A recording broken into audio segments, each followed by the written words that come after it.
సర్వధర్మాన్ పరిత్యజ్య మామేకం శరణం వ్రజ అహం త్వాం సర్వపాపేభ్యో మోక్షయిష్యామి మా శుచః. ఇది భగవద్గీత అధ్యాయము 18లోని 66వ శ్లోకం. ఇది భగవద్గీత యొక్క సమగ్ర సారాంశాన్ని తెలియచేసే శ్లోకం. అర్జున, అన్ని ధర్మాలు విడిచిపెట్టి నా శరణులోకి రా, నేను నీకు మోక్షమును ఇస్తాను అని కృష్ణుడు అంటాడు. ఈ వాక్యంలోని పదాలను ఒకటిగా విడదీసి అర్థం తెలుసుకుందాం. అర్జునుడు ఎవరు? చిత్రపటంలో చూపించిన ఏబీసీ అంటే ప్రాపంచిక ఆత్మ. ప్రపంచ వ్యవహారాలు చేస్తున్న ప్రతి మనిషి ఏబీసీనే. అన్ని ధర్మాలు అంటే ఏమిటి? అవి ఎక్కడ ఉంటాయి? మనిషిలో ఉన్న అన్ని కోరికలు మరియు ఆ కోరికలు తీర్చుకోవడంలో పొందిన అనుభవాల ప్రాపంచిక సమాచారం, ఇవన్నీ డి అంటే జ్ఞాపకాల పుస్తకంలో ఉంటాయి. అన్ని ధర్మాలు విడిచిపెట్టి అంటే ఏమిటి? ఇప్పుడు పట్టుకున్నది ఏదైతే ఉందో దానిని విడిచిపెట్టి అని అర్థం. ఇప్పుడు పట్టుకొని ఉన్నది ఏమిటి? డి అంటే జ్ఞాపకాల పుస్తకం.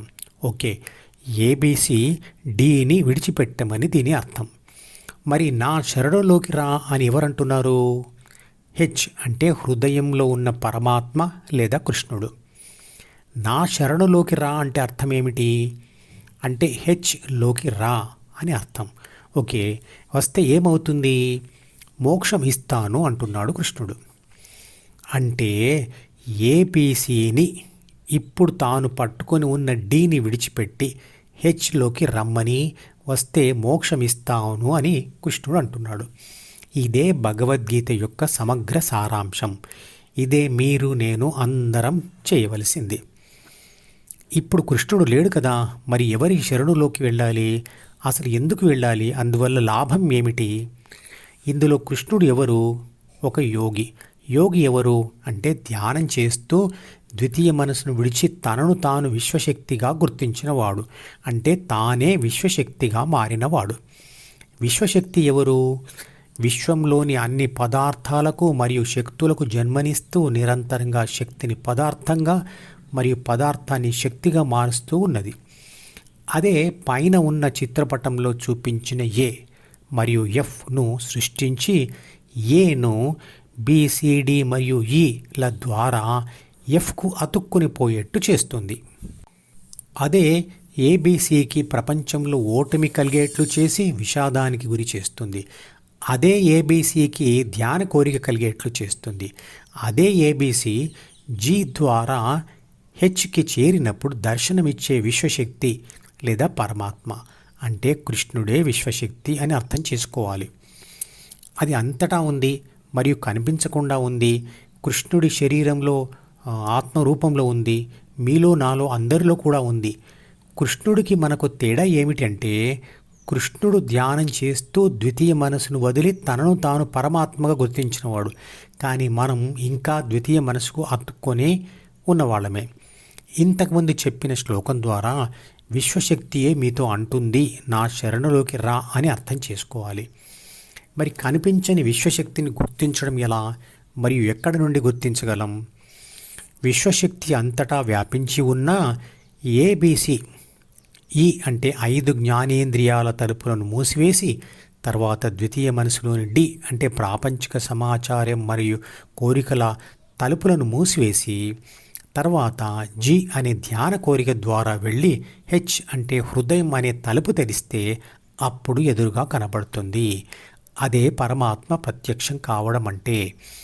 అప్పుడే అవతల వైపు ఉన్న విశ్వశక్తిని అనుభవంతో తెలుసుకోగలం.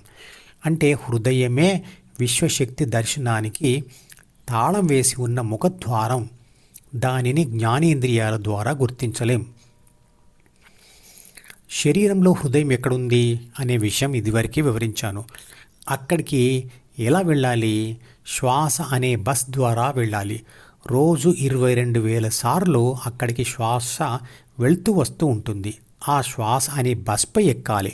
అంటే శ్వాసపై ధ్యాస పెట్టాలి. ఒకసారి వెళ్ళి అక్కడ దిగిపోతే చాలదా?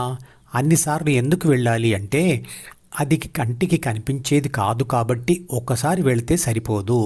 కొన్ని కోట్ల సార్లు వెళ్తూ దానికై పరిశోధించాలి.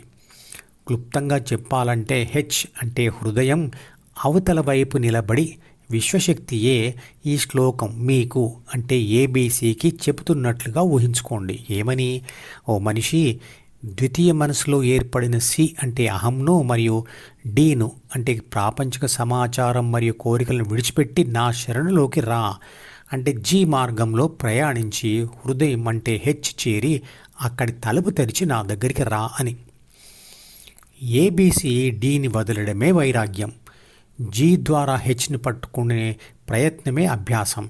ఈ అభ్యాస వైరాగ్యములే మనిషిలోని ఆత్మ తానే విశ్వశక్తి అని గుర్తించడానికి 2 మార్గాలు అని చెప్తాడు భగవద్గీతలో కృష్ణుడు.